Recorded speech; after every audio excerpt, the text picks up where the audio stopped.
I'm David Surface, and welcome to One Good Story. First writer we're going to be talking to is Tracy Fahey.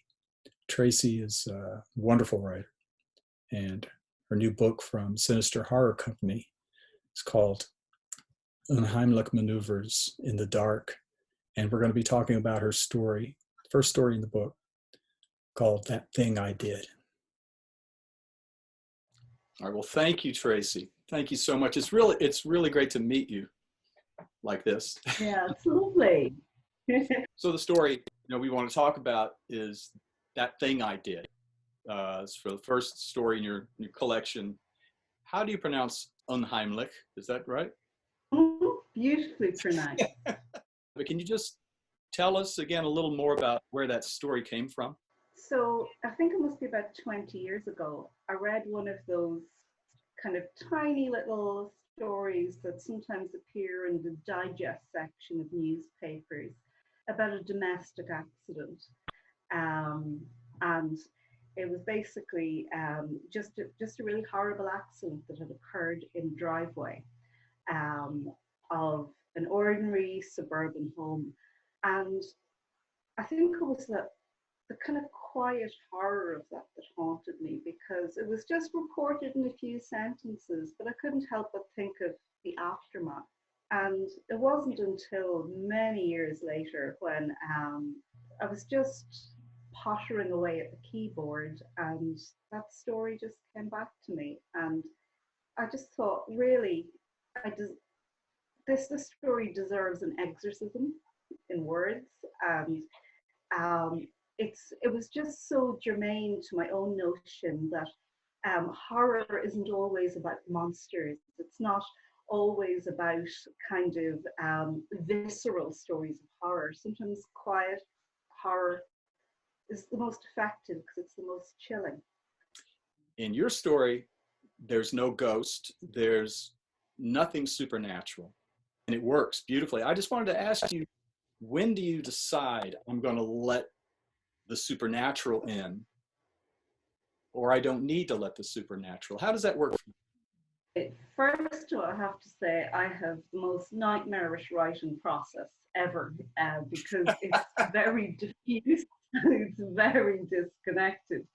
So it usually starts for me like a newspaper with something small. So like a newspaper clipping with an image, with a single line, usually the end line for some reason.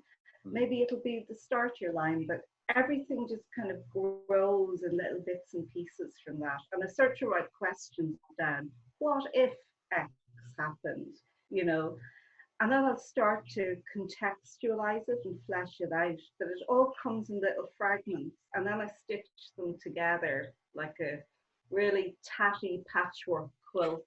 And then I started thinking about motivation. I started thinking about what could make somebody so distracted and so distraught that they would come to that point.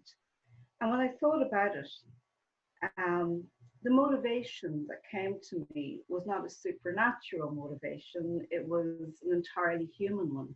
And I think sometimes readers get frustrated with me because sometimes I'll introduce a supernatural element and other times I'll judge it doesn't actually need it because all of the haunting kind of comes from inside. But for me, this story was about grief, and specifically male grief. It's one of my favorite passages in the story.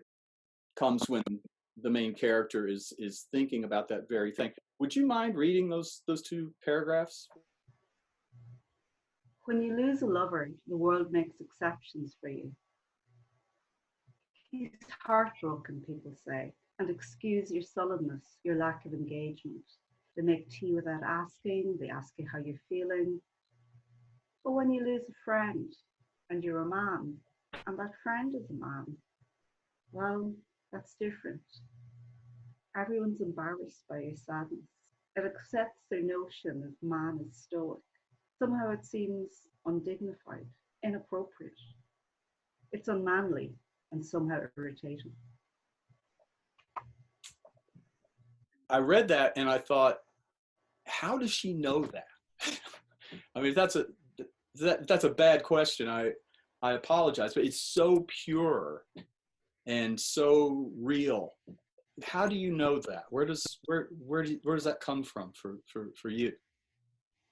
Well, usually I actually write female protagonists because I feel a degree of comfort doing that. But sometimes a story presents itself and it's just quite clearly it's a story from a male narrator's point of view. I found for some of my male friends who had experienced grief that I found it easier to talk to me or to other female friends rather than necessarily talking to male friends. And there was that slight feeling of, I don't want to be judged. Um, and I found that really heartbreaking because grief is so absolute. Grief invades every particle of your being. And to feel yourself unable to express that, I just felt it was so inherently tragic. And it's a tragedy that just keeps unfolding or unfurling every time he thinks of it, every time he tries not to think about it. It's there and it's raw and it's present again.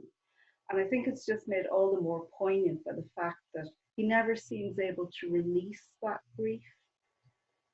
I don't know if you know this. I work with military veterans. Over the last 10 years, I do creative writing workshops with military veterans. And so male grief and the repression of male grief is something I've seen a lot of. And I've seen it when they finally write about it. And Oh, it's, wow, that must be a really powerful moment.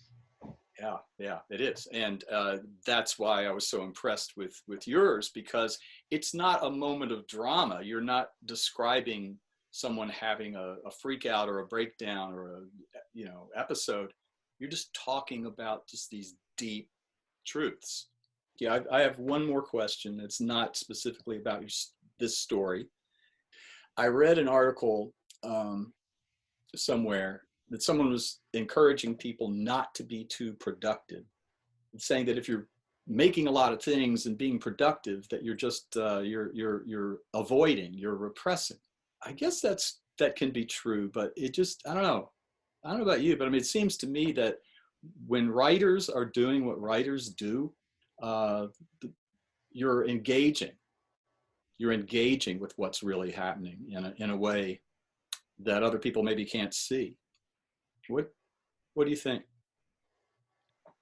I don't know. The best answer I can come up with is that we all process stuff and we all process stuff differently.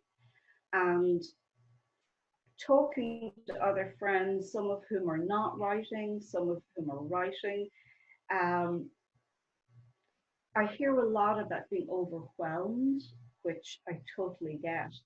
But among the writers who are writing, it seems that we are writing in a way that both escapes what's going on and processes in a way what's going on.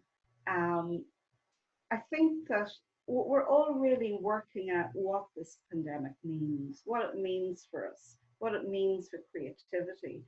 And I think that wherever we're writing, even if we're writing for the bin at the moment, we're getting something out, and that's quite important. And I think that we're craving that as well. We're craving that moment when we're so immersed in producing something that we almost forget for a moment about what's happening all around the world. These are extraordinary times, and I think we're going to see some extraordinary writing coming out of it. So thanks to Tracy Fahey for joining us. Thank you for watching. We're going to be back soon with another writer and another good story. So till then, take care of yourself, take care of each other.